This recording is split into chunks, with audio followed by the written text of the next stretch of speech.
brasileiro traz tanto do conteúdo oriental, do conteúdo europeu, do conteúdo marciano, mas não trata e não traz para dentro da sua casa, não traz para dentro da sua discussão, né, do seu projeto de discutir um conteúdo que faz parte do seu dia a dia, da sua encruzilhada, quando você está chegando em casa, né, dos cantos que você ouve, que você dança mesmo sem saber, do que você tem medo, dos seus temores, né? Enfim, é muito estranho isso, né? Existe uma coisa na religião que é a fé. E esta fé, não esta fé cega, mas esta fé que gera ofício. O candomblé, por exemplo, quando você vê o orixá se manifestando, você vê alguém que está lá paramentado, que sabe o ritual que deve ser feito, que sabe a cena que deve ser feita, mas que ele está ali a serviço daquele ofício para que haja uma transformação ali naquele momento. Para desenvolvermos esse trabalho, nós precisávamos conhecer um pouco mais da religião e um pouco mais dessas entidades com as quais os nossos personagens estavam, de alguma forma, sendo sincretizados, né? A Ofélia se associa com a Yansan.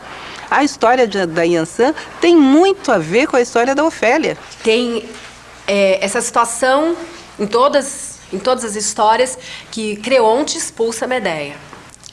Mas que energias? Em que qualidades ele expulsa Medeia? A gente trabalhava uma cena de Creonte expulsando Medeia, mas na energia de Xangô e Yansan. E Xangô e Yansan nunca são adversários. Normalmente você encontra, quase todos os mitos, você vê Xangô e Yansan como um casal amoroso, com uma relação muito de batalhando juntos. Eles nunca são antagonistas. Mas era necessário essas duas energias, do raio e do trovão, num momento de cena entre Creonte e Medeia.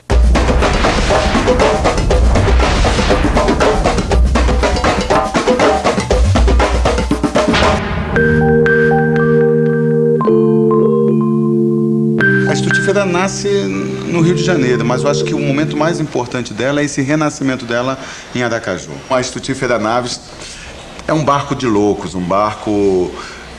mas que tem um conteúdo mitológico também. Quando se abriu uma roda e se discutiu qual o espetáculo que ia ser montado, isso foi aberto numa roda, não é o diretor que decide, e aí fala, vamos montar Antígona. Ao povo oficial, prisão eterna, cova profunda para a qual eu estou seguindo, em direção aos meus, que a morte já colheu, enfim. É importante a gente declarar publicamente que a nossa Antígona é filha de Yansan.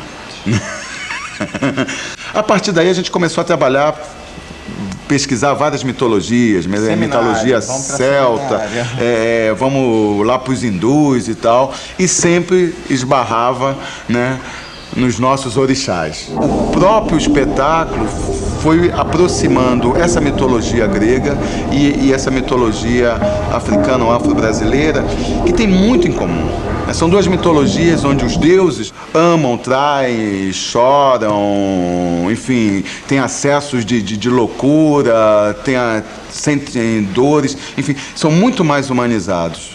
E a partir daí a gente começou a construir uma Antígona que tinha o texto, né, a base, a dramaturgia tinha sido construído a partir da mitologia grega, né, mas a dramaturgia construída pelo ator em cena, pela atriz em cena, pela própria direção, tinha esse conteúdo da mitologia africana, que faz parte da nossa vida, por mais que a gente negue. A gente vai estar discutindo, além de estar discutindo a história de Antígona, que quer enterrar o irmão e o tio não deixa, a gente vai estar discutindo a invisibilidade que se obriga a cultura africana a ter na construção da nossa sociedade pseudo-cristã, porque os terreiros são os prontos socorros, né, de todo cristão quando tem necessidade.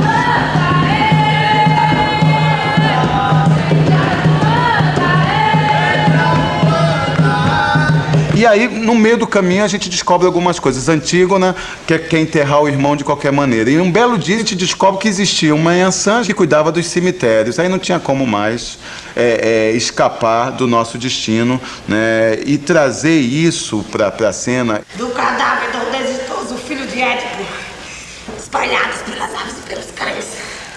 Por isso os deuses já não escutam mais as nossas preces.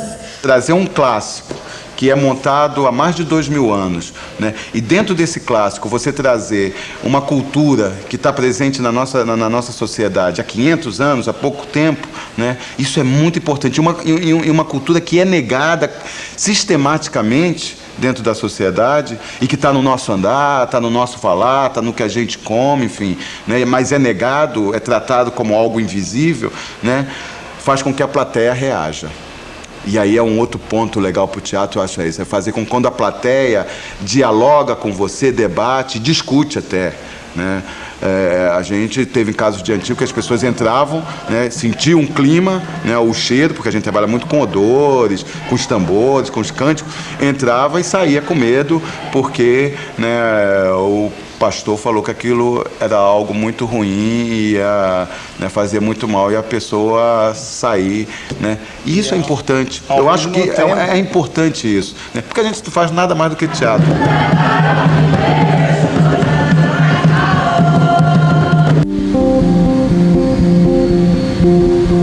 Contadores de Mentira, ele surgiu em 1995 com o primeiro espetáculo, Don Quixote. O grupo ainda não tinha o nome Contadores de Mentira. Isso veio 2 anos depois, né, com o nosso segundo espetáculo, que foi o Pagador de Promessas e Os Entremeios do Povo.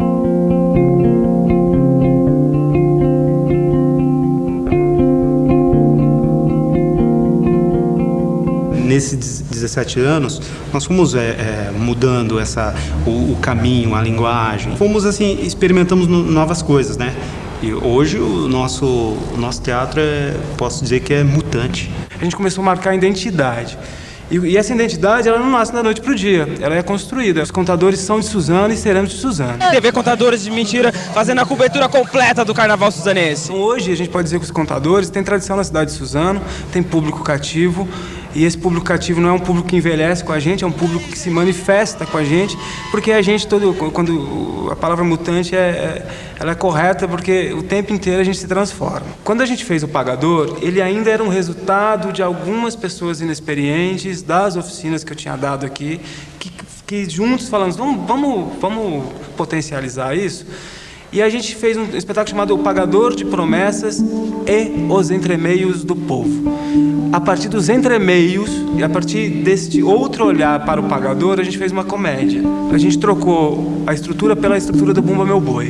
O Zé do Burro, que era chamado na obra original, passou a se chamar Zé do Boi, né? E Mateu roubava a burrinha, que era a mulher dele, né? Aí ele, boi, chorava tanto, se transformava em gente, fazia promessa. E era um espetáculo rasgado, de humor fácil até, mas que nos rendeu a primeira saída de Suzano. Foi quando a gente começou a ir para alguns festivais, ganhamos alguns prêmios, nos movimentou como grupo. Acho que o Pagador foi esse momento. Vamos rir daquilo que nos é efervescência, daquilo que a gente não tem como, às vezes, grandeza, mas que pode nos mostrar como sinceros.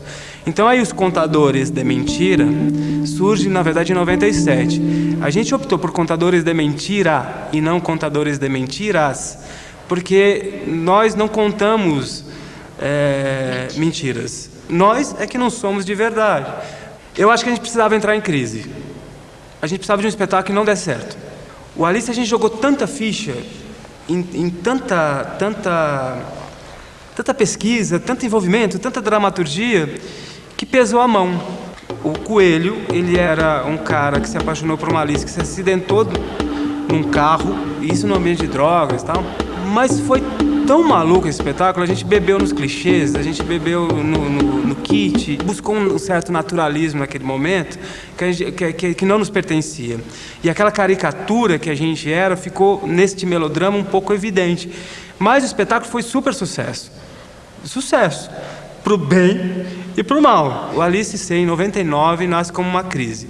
E essa crise nos gerou certeza pro caminho que a gente seguiria depois.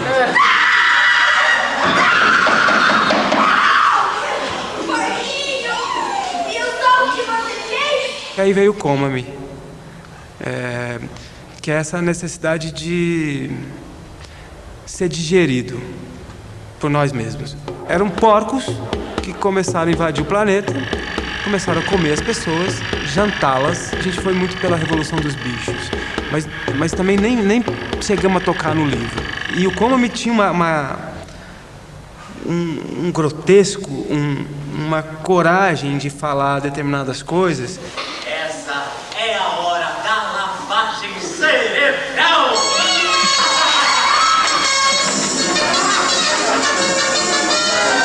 Estamos sendo comidos.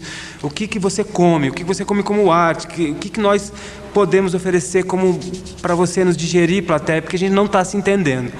Então, a partir do Alice, a gente falou, olha, a gente não está se entendendo entre nós e entre a plateia. A gente precisa se comunicar, e alguém precisa nos olhar e nos comer. E foi nesse sentido que a palavra corpo, janta, comida, banquete, nasce nos contadores. No Curra, por exemplo, o espetáculo é um banquete. O Incrível Homem pelo Avesso, existe comida ali para a plateia. De alguma forma, o banquete está lá. De alguma forma, nosso corpo está sendo servido lá. Então, o Como me nasce com isso. Nosso corpo sobre uma mesa sendo servido.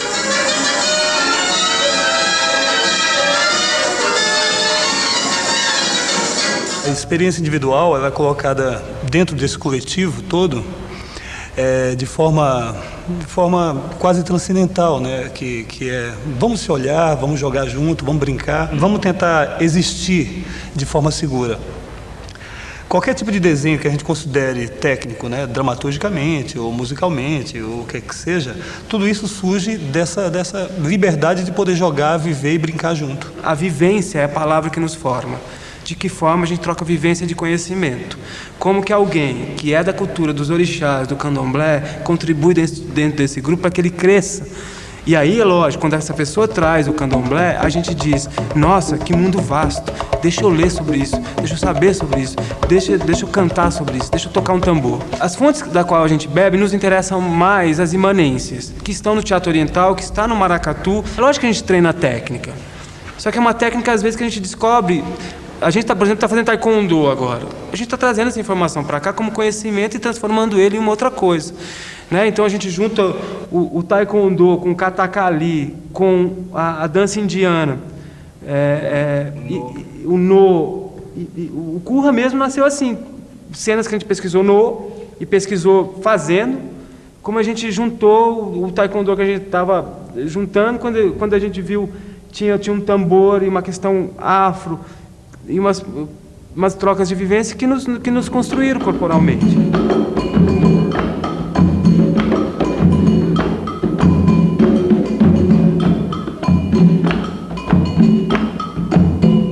Nossa, eu aprendi uma técnica do oriental que faz assim.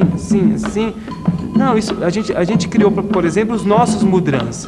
A gente fala mudran, a gente não está falando dos mudrans indianos que tem significado da qual a gente bebeu, mas a gente entende isso como ideia. Então a gente fala, gente, mudran. Então eu preciso prestar atenção nos meus dedos. Nesse formato, a gente bebe uma coisa que está lá no teatro oriental, que é assim, um exercício que a gente faz muito. Olhemos o órgão interno de quem está nos vendo. Olhemos esse sangue correr. As nossas pesquisas se fundaram na temática hindu. A partir do hindu, tratar a história de Medéia, dar nossa visão, nossa leitura disso, a partir da cultura hindu, do kathakali, das danças, das mudrans e tal. A gente acabou entrando mais na escritura, na partitura hindu, né? Trazendo pro universo hindu pro nosso espetáculo.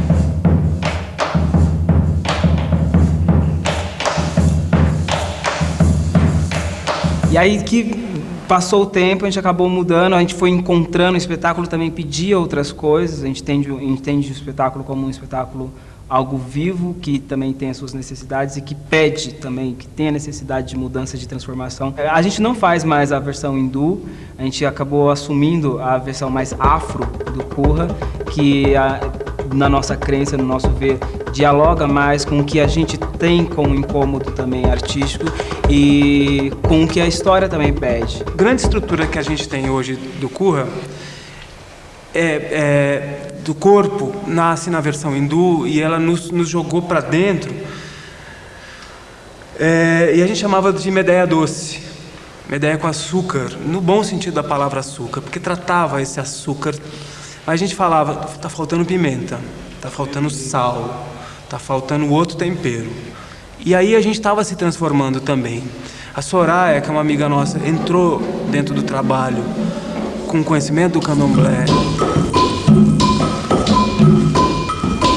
Só que como a gente já estava com esse sentimento de que o espetáculo estava pedindo um pouco mais de força, porque ele era muito leve, era muito bonito, era muito leve, mas tinha trazido uma consciência corporal muito grande para o grupo. A gente, até hoje, no espetáculo, mesmo ele tendo agora essa influência afro, o corpo que foi construído no hindu, um elemento ali, a atenção, ainda aquela leveza que agora já é um pouco mais trabalhada também como um contraponto, fez o espetáculo crescer. Então a gente optou em voltar a pesquisar, voltar para a sala de ensaio, e aí a gente teve essa oportunidade de entrar um pouco mais na cultura afro. Isso fortaleceu o espetáculo.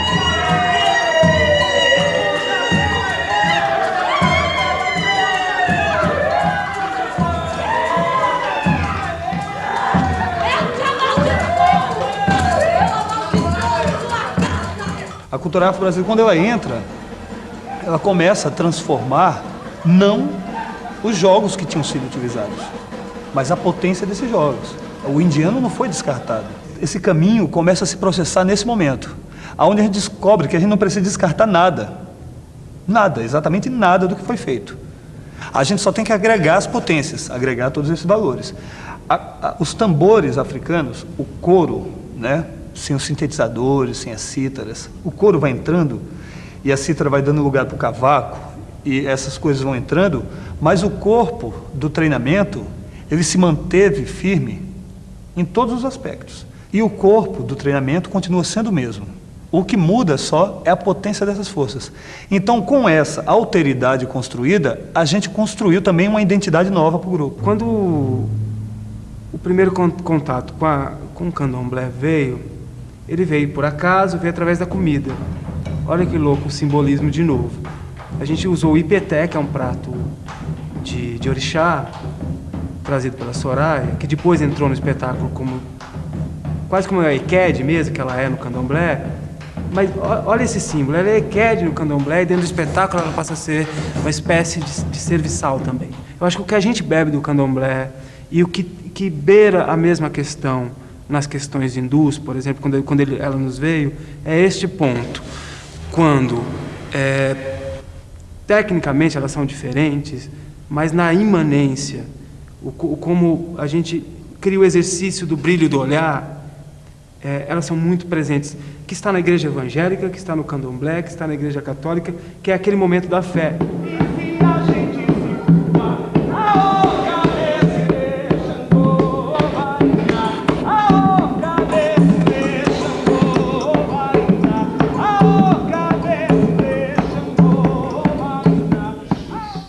O que a gente tenta o tempo inteiro é ser contaminado pelo ambiente. Se a gente conseguir instaurar em cena um ambiente que seja muito parecido com a fé, isso vai ter que nascer da gente para o outro vai ter que sentir a vontade. Isso está ali no candomblé com muita força. Agora, a palavra força e a palavra preconceito, a palavra negro, a palavra influência, também nos contaminou.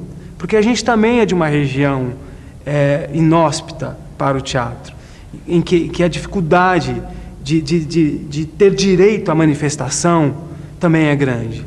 Então o candomblé também nos dá isso como movimento. A gente fala de cena, mas a gente não está falando só de cena. A nossa postura como artista também nasce. A gente também achou que estava doce. A gente também quis salgar um pouco e falar assim, não, a gente está doce na vida, meu nego. A gente quer crescer, a gente quer correr, a gente quer jantar com todo mundo, não só pelo teatro. Quando a gente vai numa Câmara de Vereadores e diz, não, a gente pensa determinada coisa, a influência do candomblé e das culturas afros e da luta de resistência está lá presente. A gente tem isso por natureza. Então seríamos artistas medíocres se fizesse um grande trabalho em cena e fora de cena a gente colocasse um óculos escuro e falasse outra coisa. A gente fala a mesma coisa o tempo inteiro. Existe um ambiente que não está no intelecto, que está no sentimento. É esse que a gente tem por natureza de trabalho todos os dias.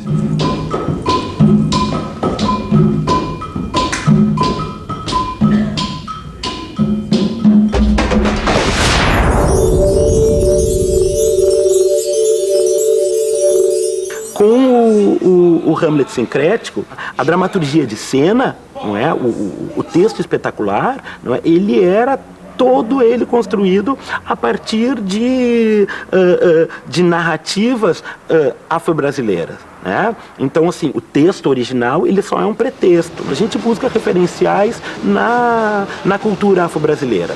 Né? Então, no Hamlet, né, como é uma peça que trata do quê? Né? De alguém que usurpa um trono que não tem direito, ou seja, né, a gente podia transpor isso para a questão da identidade, a perda de identidade. Né? Então, o trajeto dos personagens do início ao fim era essa perda dessa identidade. E como a gente fazia isso? Buscando suporte em figuras, em personagens da cultura afro-brasileira, em especial do batuque, no candomblé, no carnaval, enfim, e outras matrizes.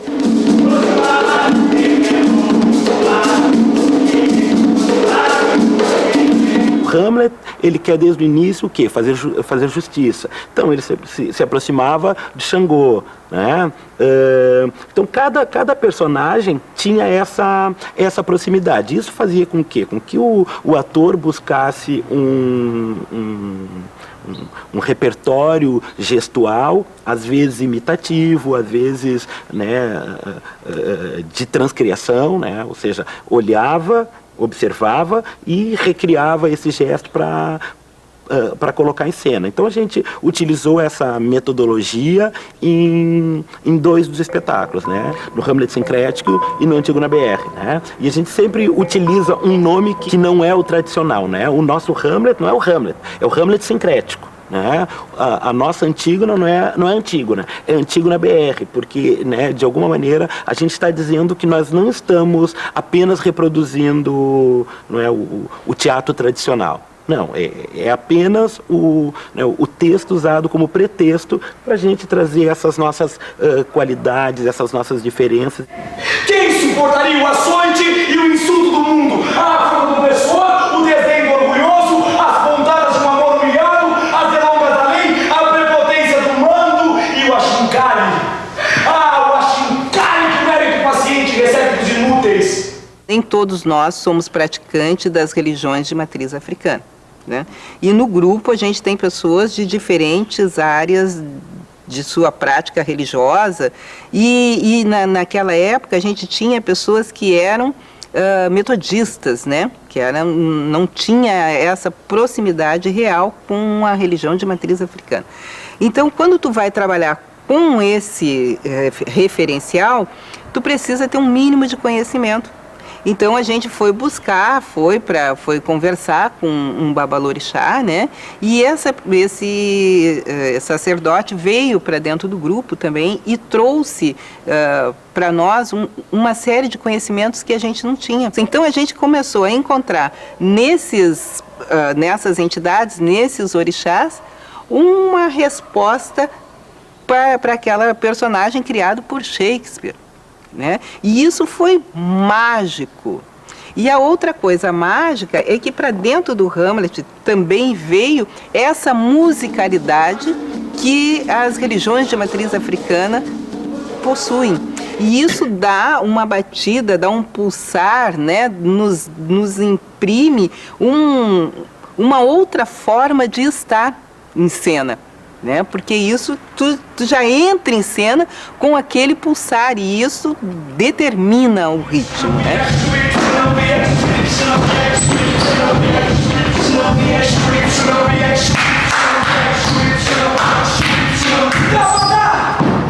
Faça o movimento como eu te falei, movimento ágil, movimento preciso, movimento com energia, tensão, tesão!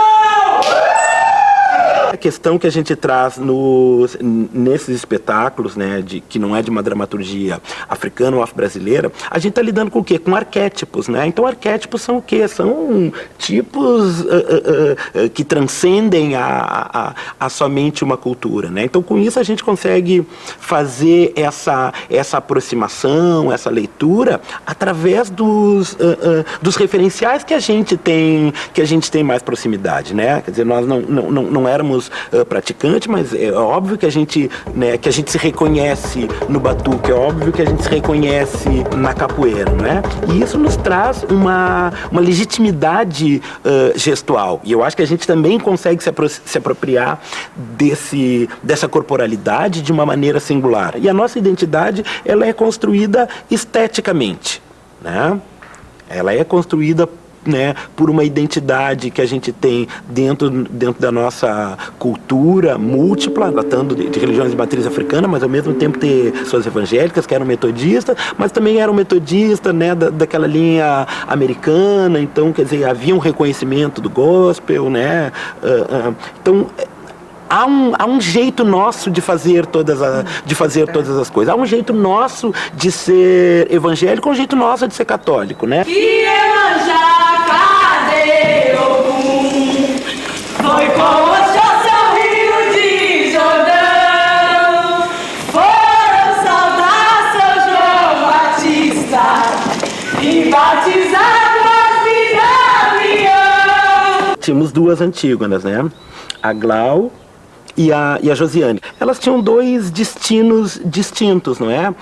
A Antígona da Glau, que virava uma cantora evangélica, que cantava e não conseguia nunca terminar a frase, porque o piano recomeçava e ela morria por exaustão, né? E a outra Antígona, né, que era emparedada, se transformando na Nossa Senhora Aparecida, ou seja, perdia a sua corporalidade, o seu jeito, não é? E se transformava no quê? Numa estátua para adoração. A Antígona BR, ela é só a Antígona do Caixa Preta, né? Porque a gente está contando outra história, não estamos contando a história da Antígona, não estamos contando a história do crioulo, nós estamos contando as nossas histórias, né? A Ismene, ela foi associada a Obá, né?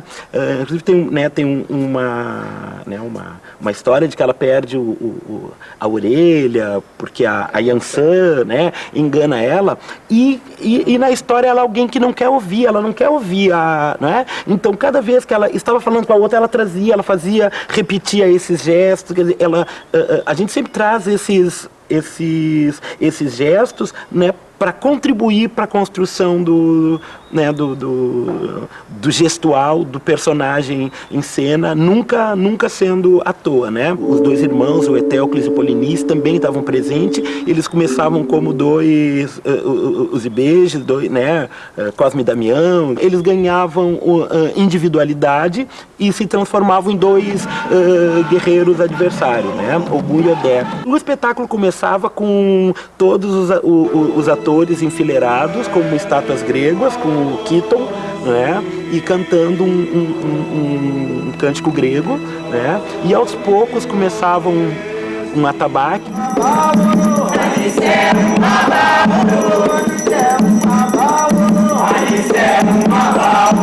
Então começava aquelas estátuas gregas, entrava um tambor e aos poucos eles começavam a ganhar molejo, soltavam e aquilo virava uma saia e mudava completamente a corporalidade, né?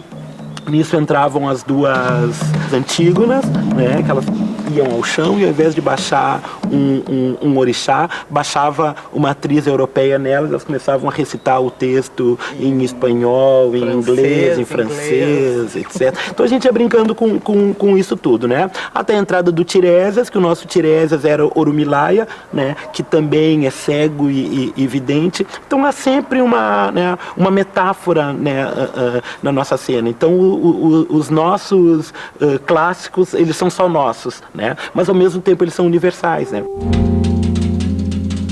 Há muito tempo atrás, quando eu fazia um curso de teatro no Tuca, eu fui visitar uma festa de candomblé com uma amiga minha da Bahia, negra, e eu fiquei fascinada com aquilo, e aquilo ficou guardado comigo. Eu tinha 17 anos, E ficou guardado, fui por vários outros caminhos, depois fui para outros cursos, fui para EAD.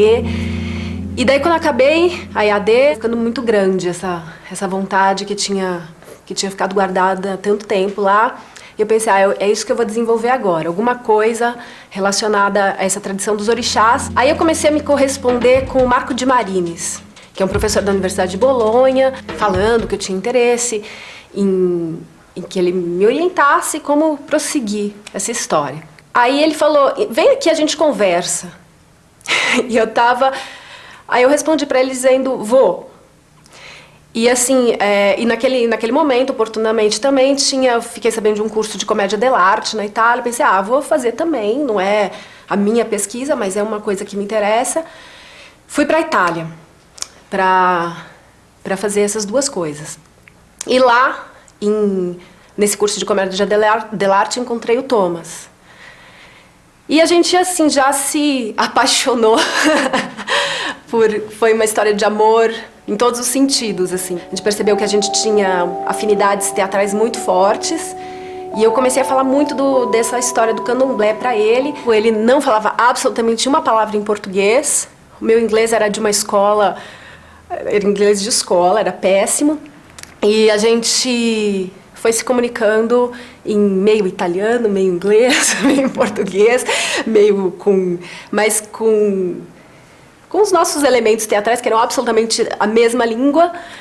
E daí a gente voltou para falar com esse professor, e ele foi orientando um pouco a gente como prosseguir essa história. Vamos para o Brasil, porque o candomblé está lá, né? Então viemos para o Brasil. E aqui a gente ainda tinha dúvida se a gente ia seguir pesquisando o candomblé da Bahia ou os candomblés paulistas, a gente começou a perceber que tinha uma diferenciação muito grande, muito drástica. E a gente acabou ficando por aqui. Eu acabei entrando em contato com o Reginaldo Prandi, me sugeriu algumas coisas por e-mail, que bibliografia seguir, que terreiros procurar. Depois eu acabei conhecendo o Wagner Gonçalves da Silva, que também é um antropólogo aqui da USP, que também depois fiquei apaixonada pelo trabalho dele. Ele participou da minha banca, do meu mestrado. E esses são dois que estudam essencialmente os candomblés paulistas. Então a gente foi para um primeiro terreiro e a gente ficou 1 ano só observando, sem falar com ninguém. Observando e discutindo. E voltando das festas do candomblé e conversando, né, até 3, 4 horas da manhã. Tentando entender, porque você entra no terreiro e tem tanta coisa de dança, de música. Primeira vez, você não pode ver tudo. Então, aos poucos, a gente foi podendo diferenciar danças, ritmos, até a condução de todo o ritual. Foi um processo longo de só observar. O candomblé é essencialmente um culto que tem a ver com a natureza. Então, por exemplo, eles precisam da terra, essencialmente precisam da terra para plantar, para usar os assentamentos, precisam de folha. Tem cantigas que falam isso, né? Sem folha não tem candomblé. E como que faz nos candomblés aqui de São Paulo? Tem espaços pequenos, eles também têm espaços alugados, eles têm que mudar de lugar, eles não têm terra. E o Wagner fala muito disso, ele fala assim, é a apropriação simbólica dos espaços, e que funciona, e a fé é tamanha que ninguém diz que aquilo não acontece. Qualquer um que presencie aquilo, mesmo num chão de cimento,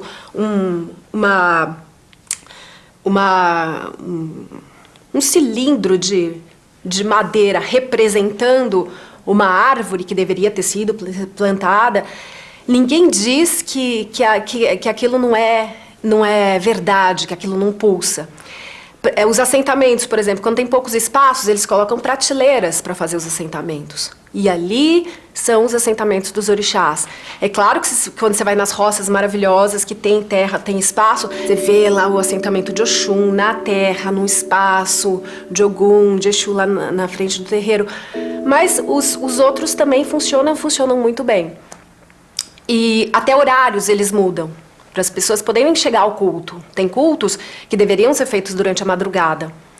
Mas as pessoas trabalham, então como vai fazer? Então eles adaptam as cerimônias públicas para um período possível. Até a feitura no santo, né, que normalmente deveria durar 3 meses para cada orixá, eles adaptam para 15 dias, no máximo 1 mês. Porque 15 dias uma pessoa pode dispor de férias e pode ficar lá no terreiro se preocupando com isso.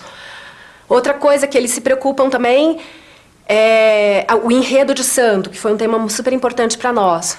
Normalmente, deveriam ser feitos 7 orixás. Aqui em São Paulo, são feitos no máximo 2, por questões de tempo e por questões financeiras.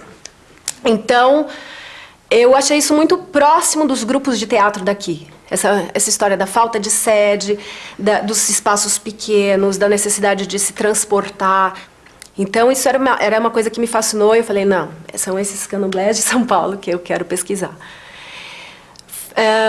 No início, depois desse 1 ano de observação, nós fomos falar com a mãe de santo desse primeiro terreiro.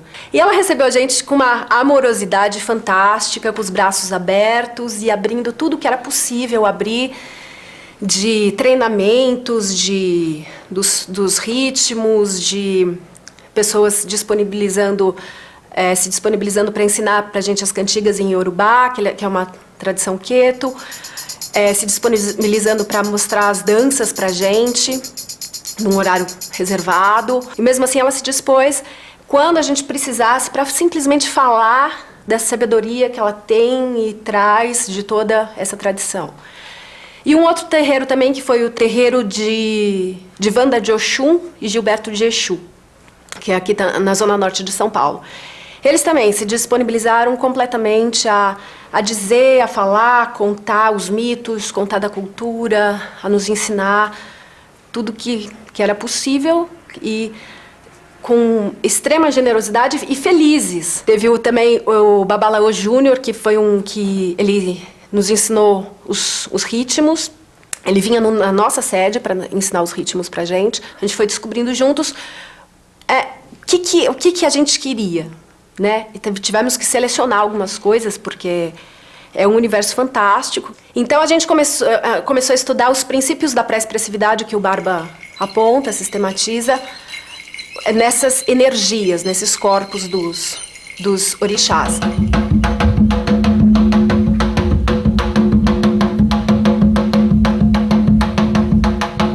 O orixá é a energia da natureza. O orixá é o ritmo, ele é a comida, ele é o animal, ele é isso. E é uma energia com todas as suas nuances e as suas qualidades. Se é uma energia tão tangível, ela pode ser modelada. E se a gente usar o corpo de uma maneira específica, a gente pode conseguir perceber no nosso corpo essas nuances.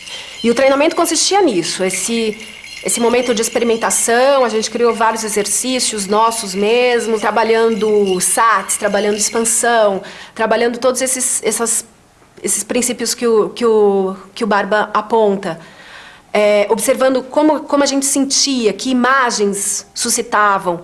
Depois a gente começou a ver como que a gente podia direcionar todo esse aprendizado para um primeiro espetáculo.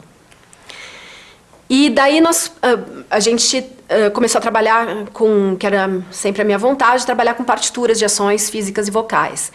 Então, todo esse material foi o material de base para a criação das partituras físicas e vocais e os ritmos também. E daí a dramaturgia que a gente começou a desenvolver juntos, eu e o Thomas, a gente estudou 4 versões do mito de Medeia. E a gente começou a pensar como construir essa dramaturgia. Que Medeia que é essa? Que Jazão é esse? Que Creonte é esse? E que alma é essa? Medeia era formada por Iansã, era formada por Oxum, que a gente considerava como o enredo de santo, né? As energias que atuam nos diferentes momentos da trajetória desse personagem. Jazão também era composto de Ogum, qual os outros? Iemanjá, Oxumaré, Iemanjá, Creonte, Xangô, Oxalá e Iemanjá.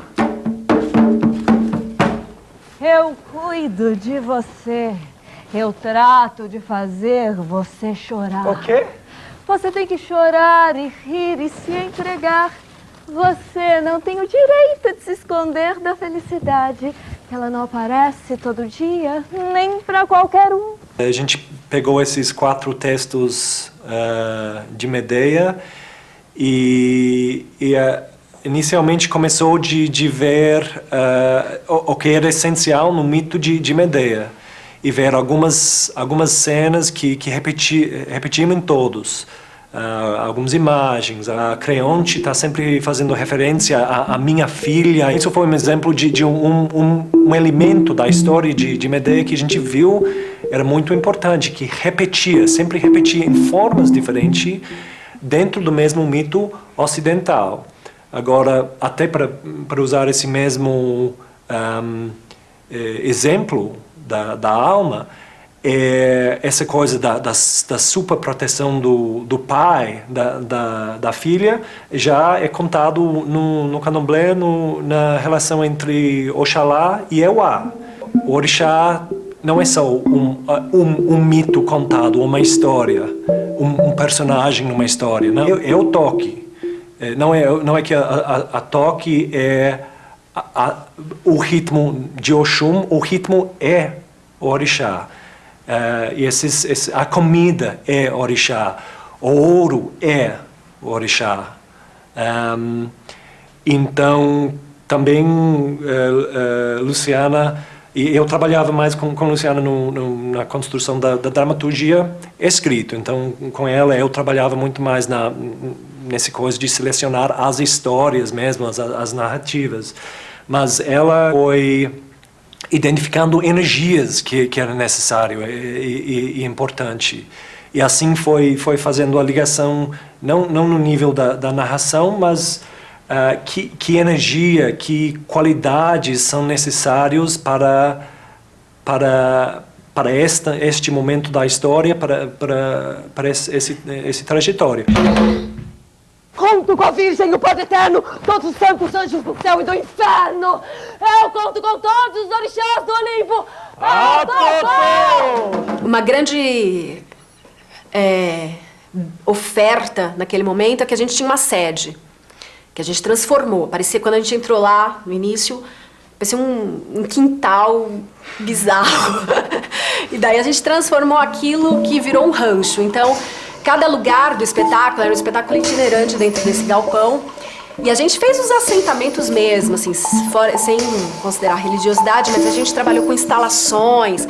Então tinha os cheiros dos orixás, tinha comida, tinha as formigas, tinha prego no chão de algum... A preparação do espetáculo começava logo de manhã. A gente tinha que sair e buscar as folhas frescas.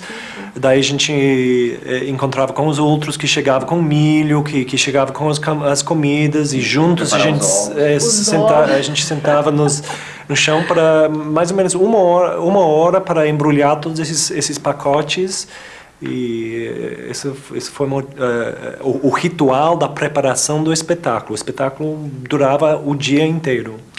Que também é como acontece com os rituais públicos do candomblé, que tudo começa bem cedo e daí só tem esse único parte onde chega o público mesmo, mas o ritual em si é muito mais do que aquele momento. A partir daí a gente ainda fez 2 projetos, trabalhando só um mito de Euá e um mito de Omolu, 2 projetos para teatro infantil. A gente foi muito para as escolas com esses 2 espetáculos de Euá e Omolu. E quando a gente estava nas escolas, a gente começou muito a pensar na questão da escola também, da educação. Acho que os orixás acabaram levando a gente para lá e isso foi despertando na gente. A gente criou um espetáculo inspirado na vida e na obra do educador Paulo Freire, que chama Sobre Sonhos e Esperança, onde os orixás não aparecem claramente nas partituras, mas eles constituem a base do treinamento. Aparecem em 2 alegorias. O relógio de Paulo Freire foi inspirado essencialmente em Oxalá, e a árvore, a mangueira, foi inspirada em Iemanjá.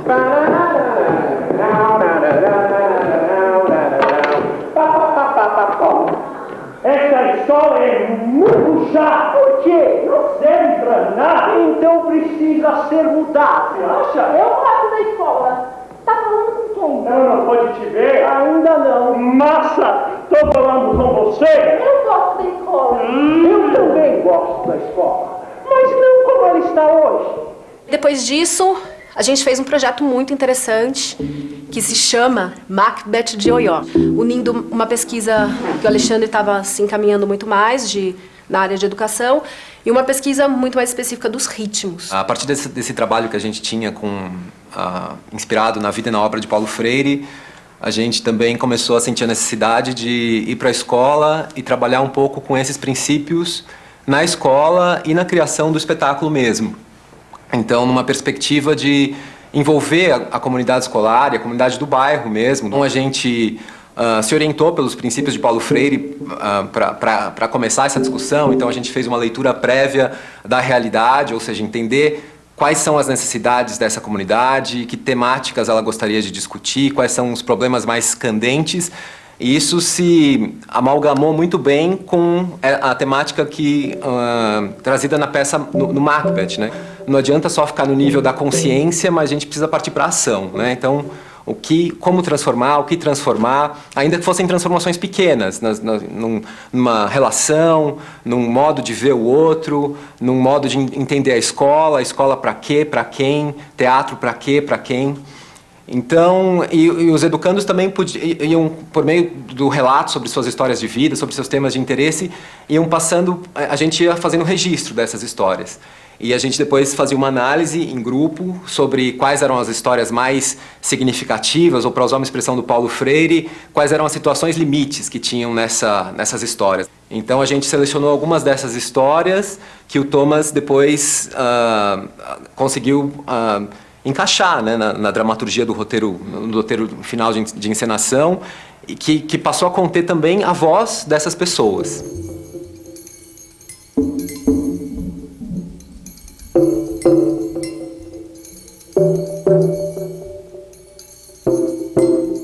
A gente começou a trabalhar com o contexto de Macbeth, de Shakespeare, que me fez pensar muito no meu treinamento como ator na Austrália, onde o trabalho com Shakespeare era muito importante, principalmente para a questão de ritmo e do som, da energia da palavra. Já em Itãs, a gente não trabalhava com ideia de personagem.